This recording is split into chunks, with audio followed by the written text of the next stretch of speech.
After an enigmatic resurgence, I realized that my family had suddenly gained the ability to hear my thoughts. Should I come clean to my mom that her cherished adopted daughter, whom she adores, is actually my dad's illegitimate child? I caught sight of my mom's hand shaking as she held Lily's hand. Or should I stay silent about the fact that my brother was deliberately kept from succeeding by our father? I observed him, lost in his games, his phone heating up in his grip. Would he be crushed if he found out that our dad had someone run him over on purpose? I saw my oldest brother, confined to a wheelchair, smoke billowing from his hair. What if they discovered that all my dad's schemes were to marry his first love? Would our family crumble? I noticed everyone giving my dad a suspicious glance.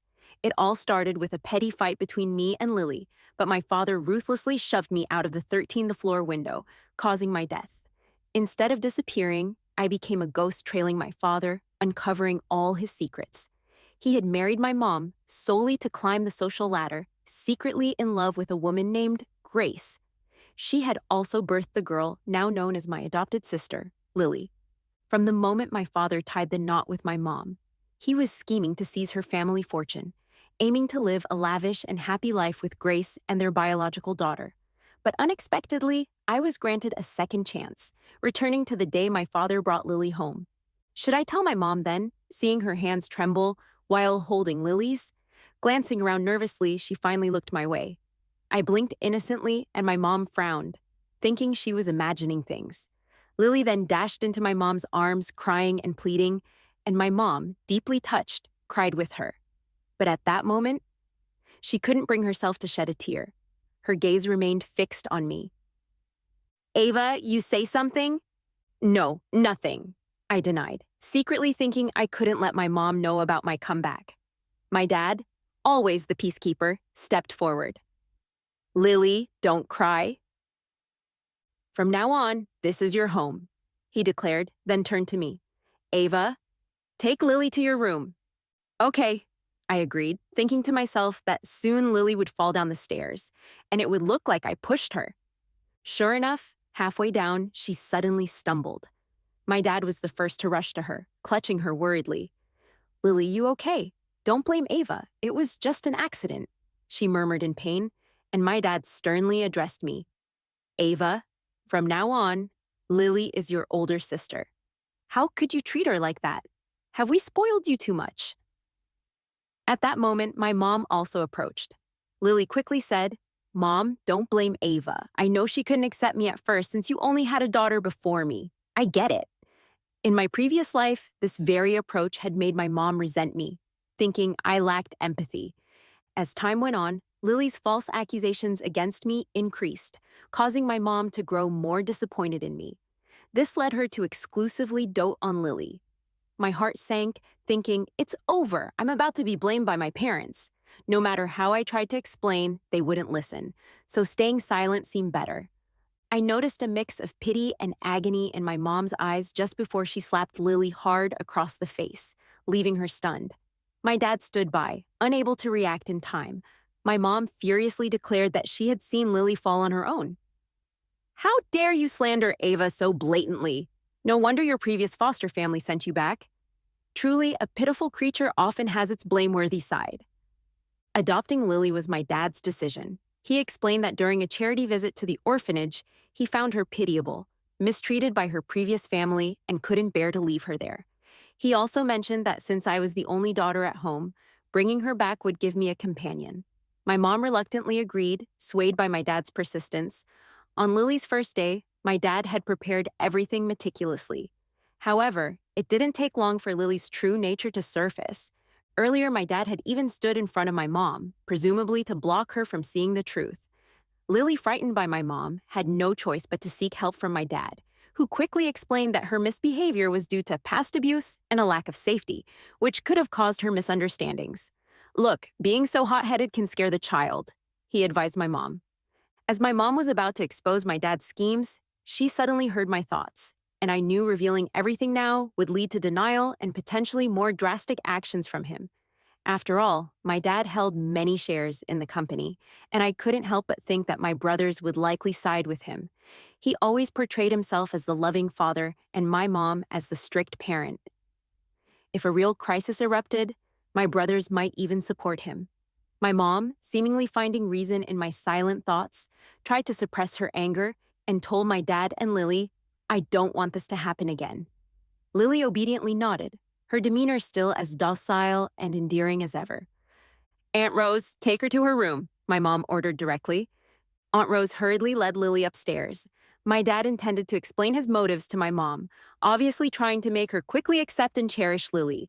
But this time, my mom grabbed my hand and walked past my dad without looking back, leaving him bewildered. Normally, a few soothing words from him would have made my mom cheerful again. Why was she suddenly treating him this way? I turned back to look at him, unable to suppress a cold laugh. Did he not realize that his good days were numbered? My mom brought me to her room, staring at me intently. "Ava, tell me, do you know anything about your dad's affairs?" I feigned innocence, shaking my head quickly. "I don't know," I thought. I couldn't tell her. If I did, she'd be disappointed. In my previous life, when I discovered my dad's infidelity and told my mom, she scolded me for being too young to understand such matters and accused me of lacking compassion, saying that my dad was just spoiling Lily a little and I was making a fuss. Afraid that my mom would no longer love me, I saw her eyes suddenly fill with tears, her face a mix of pain and guilt. "Ava, you are my daughter, and I love you the most in this world. And you love me the most too," she said, deeply moved. I hugged her tightly, relieved that she no longer pressed me to speak. Yet, thereafter, I clearly saw her distancing herself from my dad and Lily. Whenever Lily tried to show goodwill towards my mom, she pretended not to see.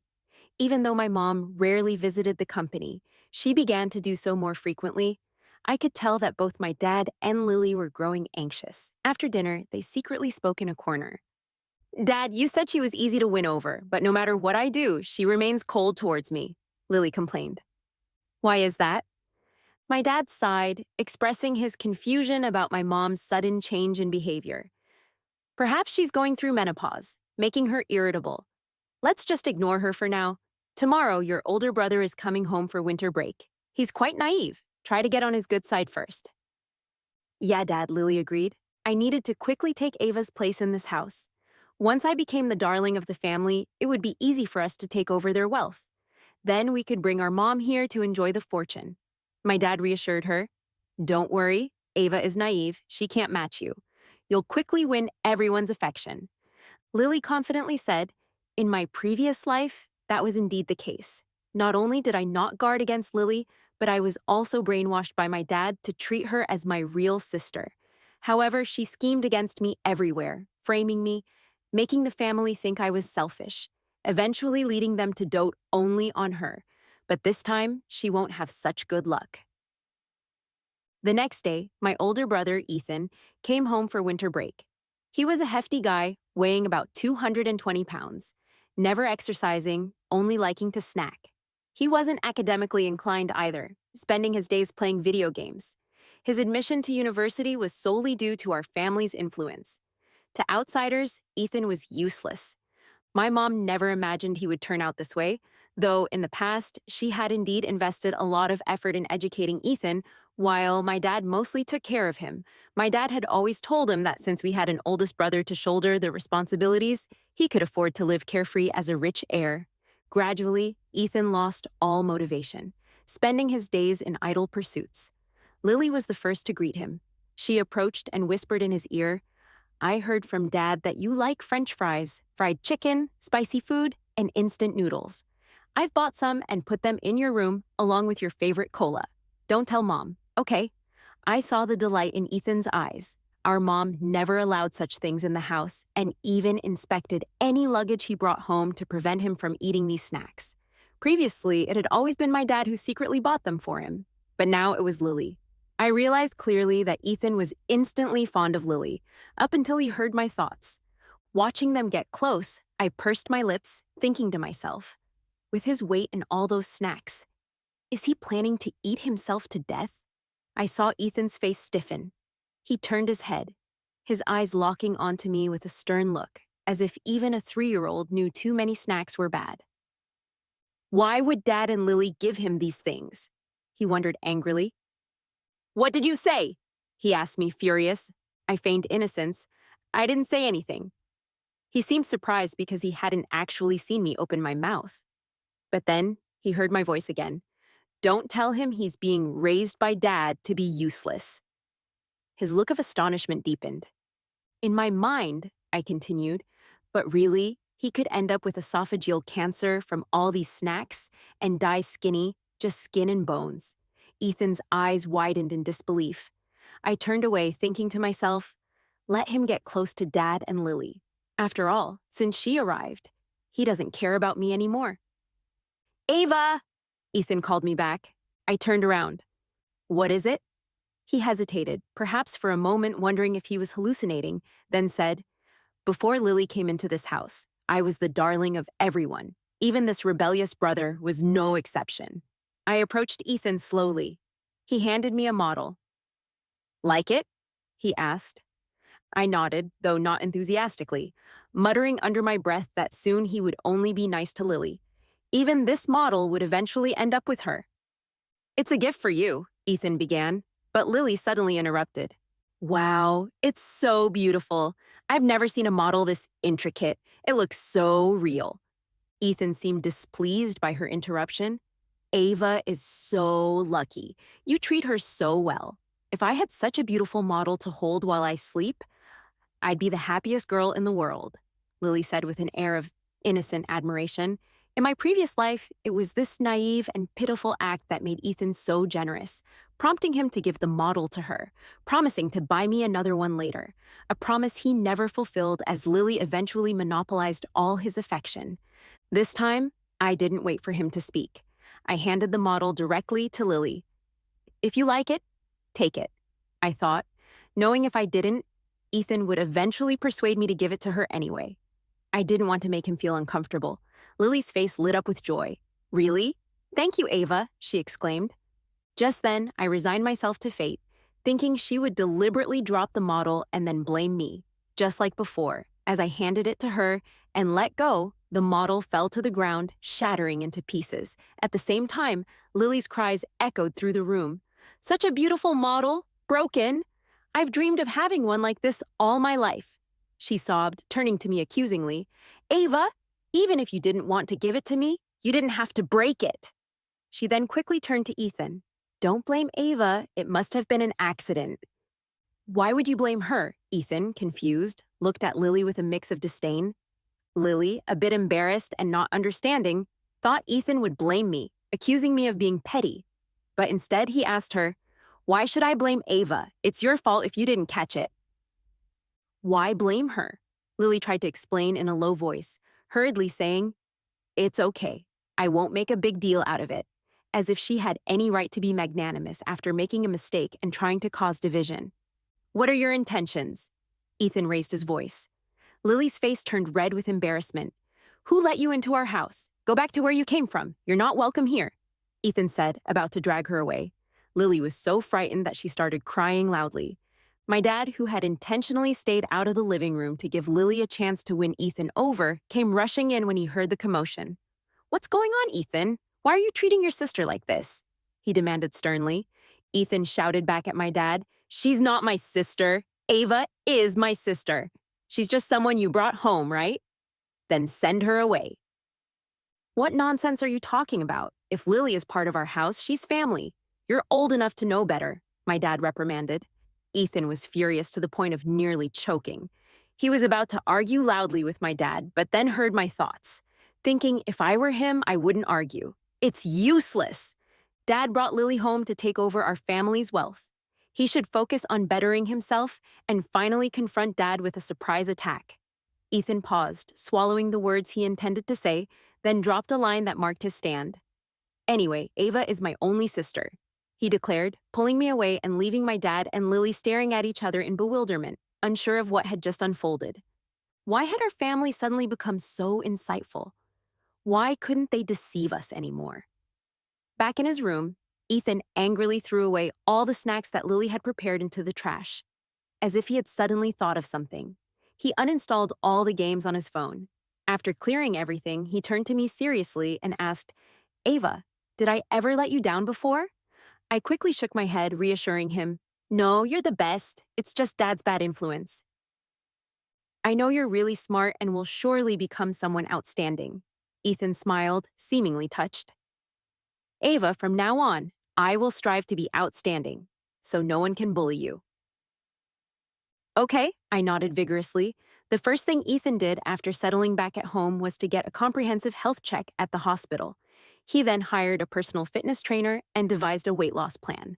Besides losing weight, he also started studying again, hiring tutors to teach him right from the basics, dedicating the entire winter break to learning and getting fit, which left my dad and Lily dumbfounded.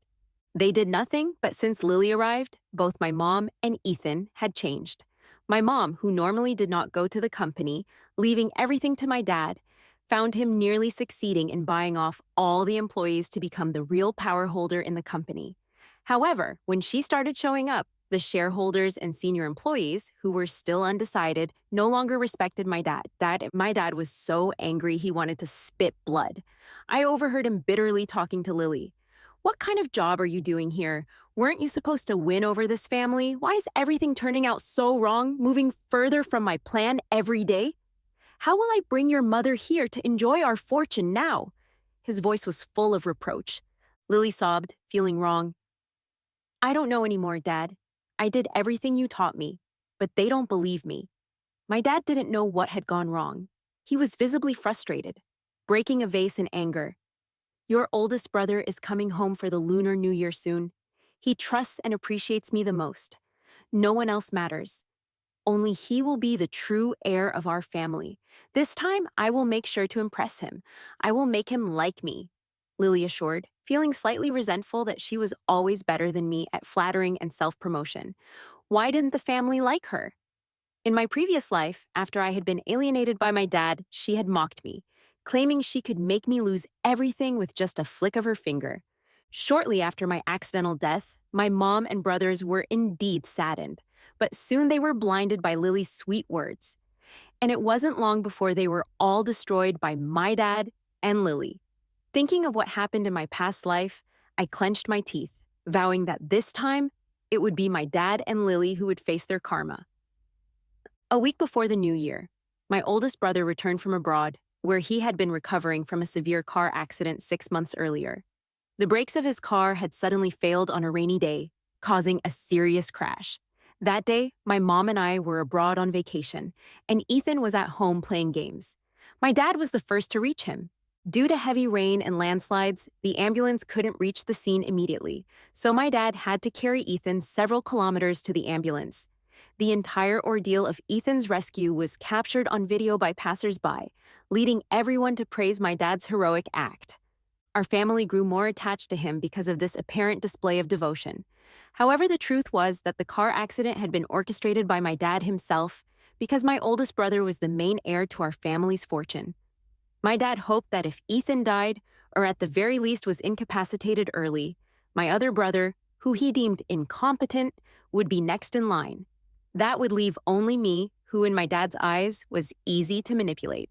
All he needed to do was install Lily in my place, and eventually, the family assets would naturally fall into his and her lap. Surprisingly, my brother did not die at the accident scene. Although my dad initially had no intention of saving him, the presence of onlookers snapping photos left him with no choice but to stage a dramatic rescue. Ethan was rushed to the hospital and fortunately survived, though he was left with a permanent disability. My dad suggested he go abroad for better medical treatment, claiming the advanced medical technology overseas could help him recover. He even helped Ethan make arrangements with the best private hospitals. But as expected, there was no progress in Ethan's condition after 6 months. Finally, he returned home. I've really missed you, Lily ran up to him, her voice fluttering like a butterfly. She had always heard from our dad about how mature and handsome he was, and indeed, he was younger and more handsome than she had imagined. Ethan, self-conscious about his disability and somewhat reclusive, had spent a time when my mom and I frequently flew abroad to visit him, but he always sent us away, not wanting to meet anyone except our dad. Eventually, we stopped visiting. Now, Lily's proactive approach clearly made him uncomfortable, but he couldn't refuse her enthusiasm. She was visibly excited to meet him, offering to massage his shoulders after his long flight. You must be tired from the flight. Let me help you relax, she said enthusiastically as she massaged him, continually asking if he felt better. I even took a course in massage therapy, Lily chirped. My teacher taught me how to massage the legs to improve blood circulation. When you're back for good, I'll do it every day. Ethan seemed embarrassed, but ultimately accepted her gestures.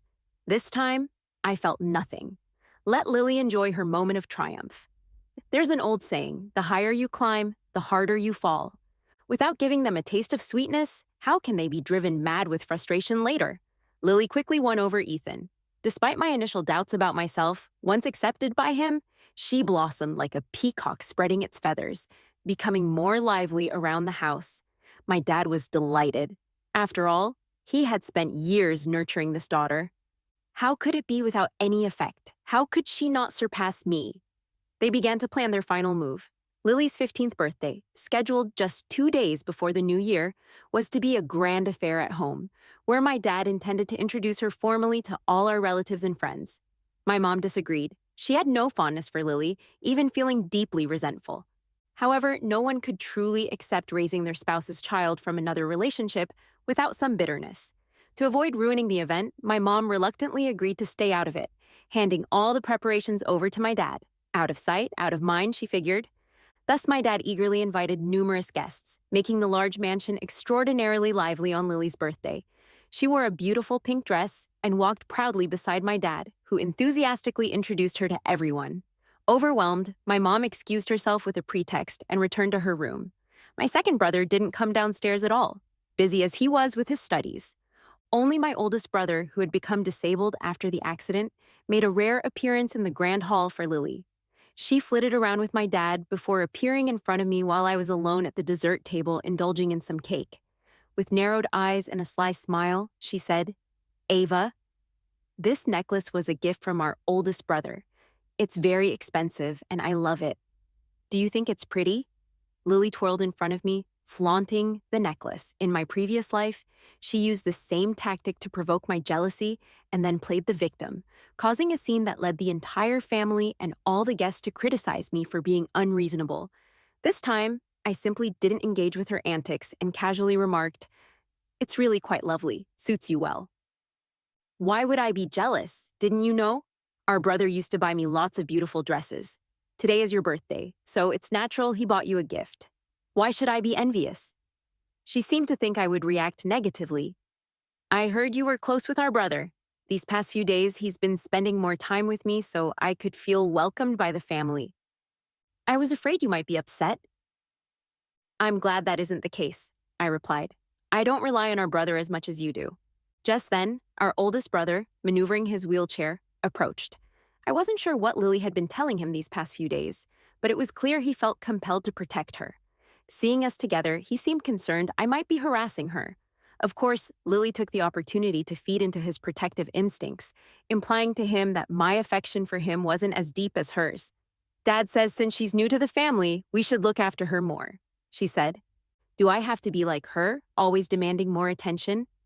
Pretending to be puzzled, I asked her, "Are you accusing me of being jealous of you?" She seemed momentarily flustered by my response, but quickly regained her composure and started to fabricate accusations against me. "Are you blaming me for stealing his attention? You just said you didn't mind." She then burst into tears, the kind that seemed far too eager to flow, making anyone unaware of the situation think I had wronged her. Seeing Lily cry so violently made Ethan's tone grow stern. "What's going on?" he asked. "Nothing, it's nothing," she sobbed pitifully. "I'll be more considerate. Ava, please don't be upset. I'm here to integrate with the family, not to disrupt it." Despite hearing this twice, I couldn't help but laugh at her shamelessness.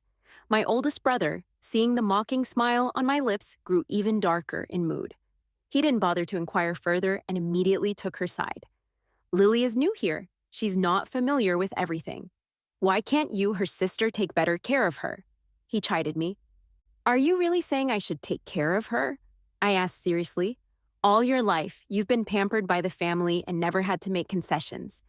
Maybe it's time you learn to get along with your peers," he said as he began to wheel Lily away in a different direction, leaving me alone in the party room. Although I had experienced this once before, it still felt uncomfortable. I held back my emotions. After all, the real drama was yet to come. I watched as he wheeled her away, and just 2 steps later, the beautiful pink dress she wore suddenly ripped with a loud tearing sound. The long train of her dress, which was prone to accidents, had torn, but it wasn't I who had stepped on it. Lily, seizing the moment when Ethan wasn't looking, had intentionally torn her own dress. When my oldest brother turned around, Lily quickly retracted her foot and then clutched the torn part of her dress, making herself appear utterly dejected. Unable to hold back, she loudly accused me. Ava, how could you treat me this way? Up until then, only Ethan had been paying attention to our minor argument, but possibly my dad had been observing too. That night, my dad had meticulously prepared for the event, and now, due to Lily's outcry, everyone in the party room was drawn to the scene. Lily looked even more pitiful and extremely embarrassed. My oldest brother quickly took off his jacket and gave it to Lily, who wrapped it tightly around herself, looking like a wounded bird evoking sympathy. What's going on here? My dad approached as well. Lily, trembling in front of everyone, didn't dare to speak. What has happened? My dad inquired. Ethan, sparing me no dignity, immediately blamed me outright. Ava stepped on Lily's dress. How could you act like this on her birthday? She hasn't had a proper birthday party in 15 years, and now you ruined this one too. Murmurs began circulating in the hall. Ava is truly spoiled rotten. How could she embarrass Lily in front of so many people? Now that Lily is part of this family, shouldn't Ava be more accommodating? I heard someone pitying Lily, questioning my lack of empathy. The crowd began criticizing me, and I saw the smug satisfaction in the eyes of both my dad and Lily. They believed their plan was nearly successful. I wasn't rushed or anxious. I started to communicate my thoughts directly to Ethan, knowing verbal explanations would be futile now. Even he, the sibling I cherished most, believed I had deliberately stepped on Lily's dress. Ethan paused, clearly confused. He didn't hear me speaking aloud, but he could hear my voice in his head. I continued, being wronged isn't really an issue for me, but I truly don't want to see you deceived by our dad. What if you knew that he was responsible for arranging the car accident that led to your injuries? Wouldn't that hurt you deeply? You love him so much, but I can't bear to see you heartbroken. Ethan's face turned pale as he gripped the handles of his wheelchair, his body shaking with anger. Lily, standing very close, immediately sensed his emotional shift. Her lips almost curled into a smirk, thinking Ethan was defending her against a supposed injustice directed at her by me. Seizing what she thought was the perfect moment, she spoke up. Ava, if you really dislike me that much, then I will leave this house. I have been here for a month and have felt complete happiness with our parents, you, and our brother. I am satisfied and desire nothing more. If my presence makes you unhappy, then even if I love this house, I wouldn't be happy here. Her words, seemingly heartfelt, moved everyone. Relatives began to admonish me. Ava, why can't you be more understanding? Lily is considering your feelings. Why not try to live in harmony? They urged me to apologize to Lily, to stop being stubborn, praising her kindness and telling me how lucky I was to have such a sister. Feeling a wave of support, Lily grew even more confident. Please don't be hard on Ava anymore. I don't want her to be upset. I feel at home here. She paused, her voice tinged with sadness, before continuing after a long pause. Her manipulative words and actions skillfully painted her as a selfless victim, deeply endearing her to the family and guests alike, turning the situation against me while she cloaked her true intentions under the guise of peacemaking. The person speaking was a relative of my mom's, but he had long been bribed by my dad, who had once successfully used this approach to share the burden with my mom. My dad had become a high-ranking executive at the company, but lacked the necessary skills, leading to criticism from others. Of course, all of this was a show put on by him, enduring disgrace to convince my mom to transfer 20% of the company shares to him. Now he wanted to use the same tactic again. Lily hastily refused, her expression a mix of haste and grievance. In a previous life, these shares were given to her by my mom, who loved Lily and had given her 10% of the shares when she only held 30%. After giving the shares to Lily, only 20% remained with Ethan holding another 20%, and my dad holding the rest alongside other shareholders. My dad had used his 20% and Lily's 10% to secretly buy back some shares from other shareholders. He had also manipulated Ethan into contributing another 10%, thus becoming the largest shareholder of the company. This time, with my mom not present, my dad looked at Ethan and spoke up. Ethan, I have never asked you for anything. You know that the shares I hold are to help you and your mother manage the company better.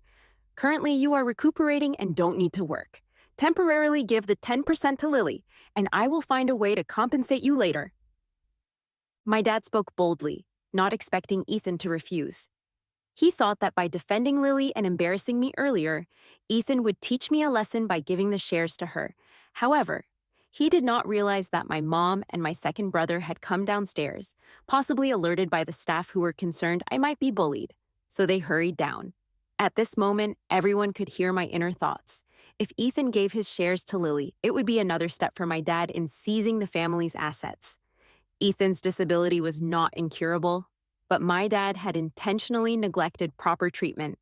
The doctors abroad were also part of his elaborate arrangement. Everyone's perception of my dad changed once they heard the truth. Ethan was so furious that he seemed ready to burst. Lily, still feigning reluctance in front of Ethan, playfully tried to pull on his arm, insisting, "Dad, I don't need the shares. How could I take them from Ethan?" Ethan, overhearing this, pushed her away so forcefully that she fell to the ground, stunning everyone in the room. Even Lily herself forgot to cry out in pain. My dad was the first to react, incredulous. "Ethan, what are you doing? How can you treat Lily this way? What's gotten into you?" Ethan coldly looked at my dad as if he wanted to hurt him. In a previous life, after I died and became a spirit following him, I learned the truth and hated him so much I wished I could bite him. But I couldn't. I had to calm myself down, thinking that without evidence, Ethan wouldn't be believed, which could potentially tarnish our family's reputation, making it seem like we were all ganging up on Lily. My dad and Lily could turn the situation against us. Our house had cameras. Just extracting the footage would reveal whether Lily had falsely accused me. Seeing Ethan trying to restrain himself, my dad continued to berate him, suggesting that his personality had changed after the car accident. The others began to see reason in my dad's words and sided with him. When Ethan ordered Aunt Rose to retrieve the video from the surveillance camera in the hall, Lily started to panic upon hearing about the camera. She looked anxiously towards my dad, who also showed signs of alarm. "Why do you need the surveillance video?" my dad hastily asked, but Ethan did not respond to him. My dad then loudly instructed Aunt Rose, "Don't fetch the camera. I'm the decision maker in the house." My mom, with a strong voice that commanded attention, contradicted him. "Aunt Rose, go get the surveillance video." Realizing that the situation was irredeemable, Lily quickly stood up from the floor. "Why won't you welcome me? If the whole family won't accept me, then I'll leave." Right before proving my innocence, Ethan shouted loudly, "Nobody is leaving until this is resolved." Despite his disability, he commanded the room with an authority that rivaled my mom's.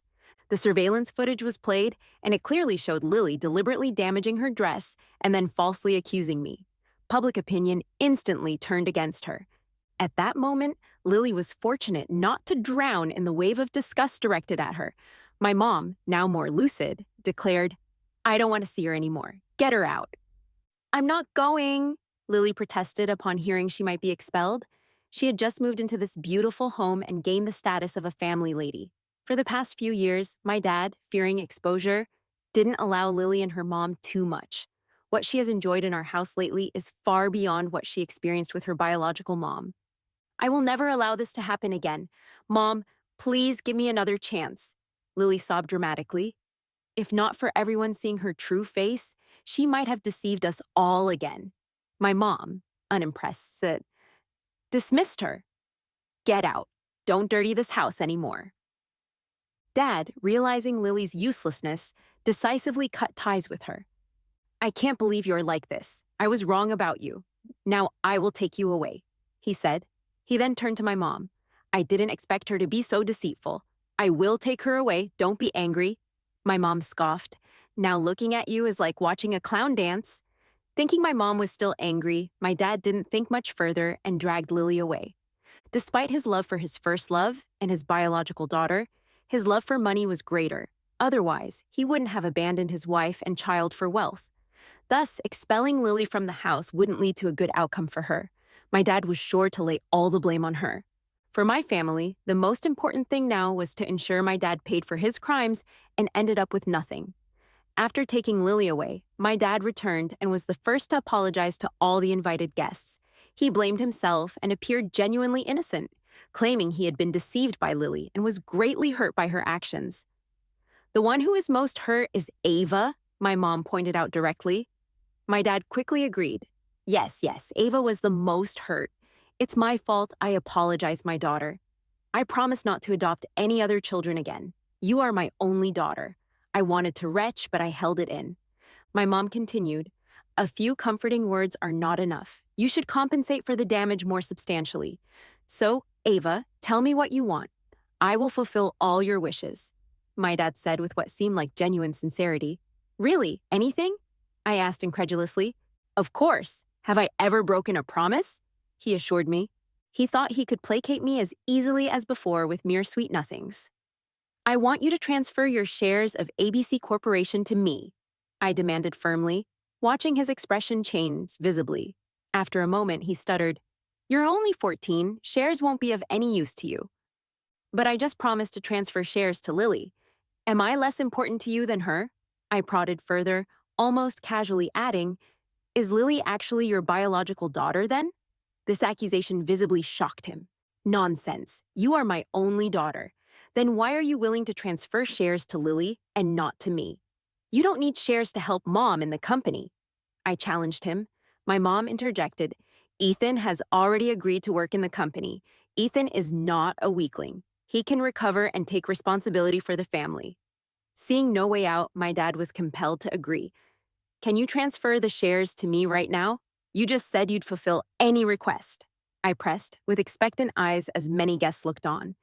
If he refused, he couldn't preserve his dignity. Grinding his teeth, he was still reluctant to drop his facade, contemplating if revealing his true intentions would be worth losing all he had worked for over the years.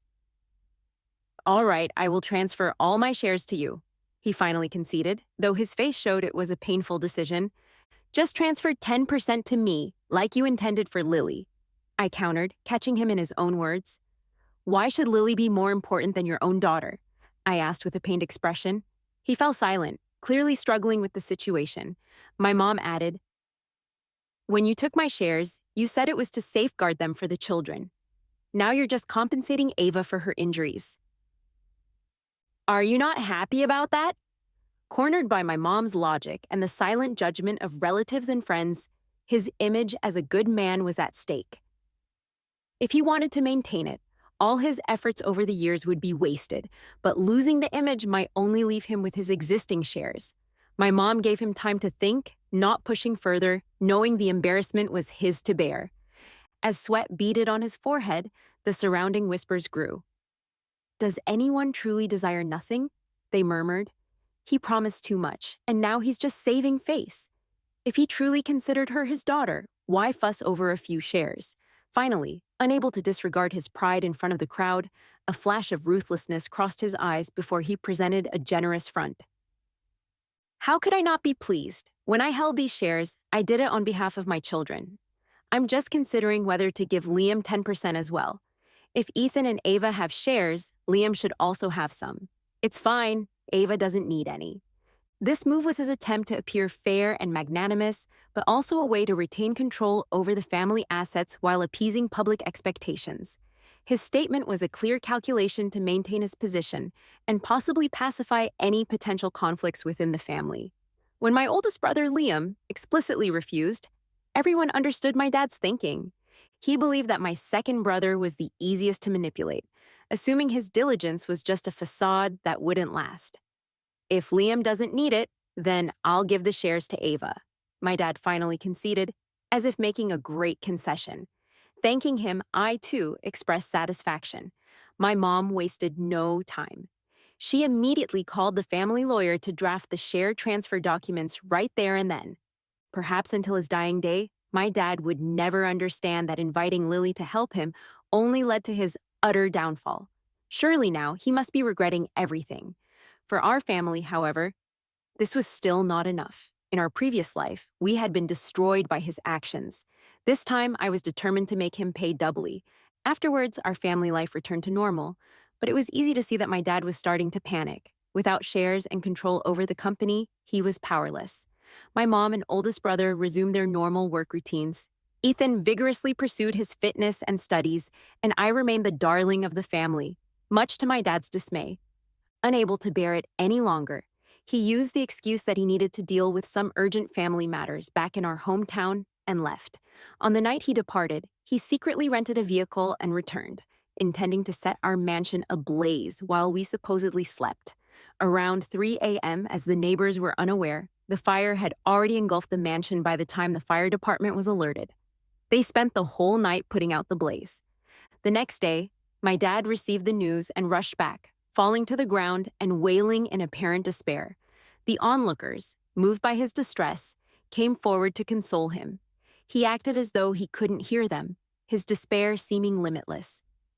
"If only I had died with them," he cried convincingly, no one seeing the smug satisfaction hidden deep within his eyes.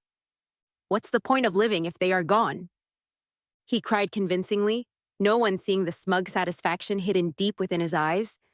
Just then, my oldest brother appeared behind him, startling him. "Dad," he called out. My dad trembled, thinking he was hallucinating. "Husband?" my mom also called out. He looked up, trembling, and turned to see us all standing unharmed behind him. Collapsing in shock, he stammered, "You all became ghosts?" "No, we are very much alive. We were on a seaside trip and just returned. Why isn't anyone home?" I said. The realization hit him hard, and in a fit of rage, he couldn't contain himself. "What happened to our house?" he demanded. I was about to retrieve the security camera footage from my phone when he frantically grabbed it and smashed it on the ground. Everyone watched in disbelief. "It's all right as long as you are safe. Nothing else matters. We are reunited as a family," he said nervously, trying to maintain composure.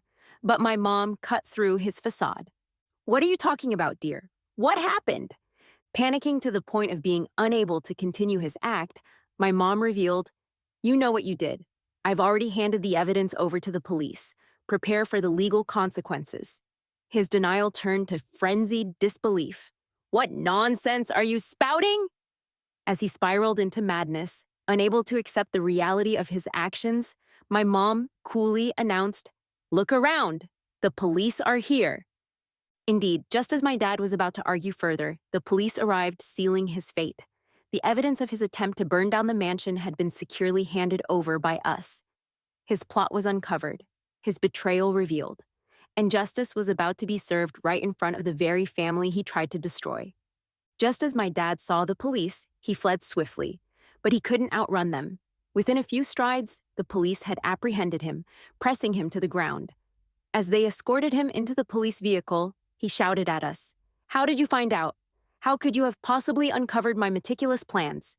He was unable to grasp where he had faltered, unable to accept that after years of silent endurance, he had brought about his own ruin. Ultimately, because his actions had not resulted in any casualties, he was sentenced to only 10 years in prison. During one of my visits to him in prison, when he saw me, he became agitated. "Ava, you still care for your father, don't you? When I get out, we'll go to the park and I'll buy you your favorite food," he pleaded. I cut him off, disgusted. "Why would I come here if I didn't feel some obligation? I came to see you perform your act." My words were cold. A smile, uncharacteristic of a 15-year-old, spread across my face. My dad, filled with horror, stammered, "Who are you? You're not my Ava. Why wouldn't I be?" I retorted, my smile deepening. "Dad, you must be curious to know why, despite all your careful planning, everything came to naught. Isn't it because the universe punishes the wicked? Or why else would I be given a second chance to live?" My dad, thinking I was joking, almost stood up in defiance, but was quickly restrained by the police, crying out in pain and immediately begging for forgiveness. Seeing him in this state was strangely satisfying. "Dad, whether we are blood or not, we are still family, aren't we? Let me give you a parting gift." He looked at me with a flicker of hope. "Lily is not your biological daughter. When she first came to our house, my mom had a DNA test done, which showed no relation. However, the photos of you with your first love, which my mom's private investigator took, show otherwise. How sad it must be to have cared for someone else's child all these years, Remember, when mom wanted to have another child for you, you refused. My dad couldn't believe it, but was visibly breaking down. Wait for me to get out of prison, and then I'll find out the truth myself. It will be quite a spectacle. But his plight was no longer my concern. Whatever revenge he sought against his first love, or how he treated Lily afterward, was his business. At most, it would be another spectacle for me to witness. As I walked out of the prison, I looked up at the clear sky and smiled freely. Next, I will fully enjoy the warmth of the family that I never had in my previous life.